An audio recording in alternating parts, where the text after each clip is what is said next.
Penampilannya kok beda, Mbak. Ora kaya pas ning Taiwan kae. Nganggo klambi pating pecotot. Kaya udang. Lek ning Taiwan kae ngene sae. Piye? Ora udo kae tak tutupono mesti oke sing buka ngono lho. Ya apa panas kono hawane kok dibuka iki. Oh tak critani sae. Sak menika ton, saiton. Sak menika tak kandhani. Kandhani apa? Wong ki bisa menempatkan diri ngono lho.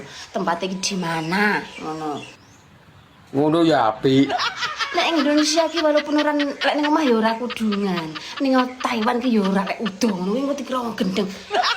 Kowe anu tarpe udo ning Taiwan kok delek panemu konane ya. Lah wong panu nular kok kowe. Kadek wong awakmu pas kaya goreng tok ngono. Saiki lho wis mari. Kok anu gleket jaran. Jenenge wong lak sire dhewe ora sang ngurusi wong kuwi. Udo ya ben ora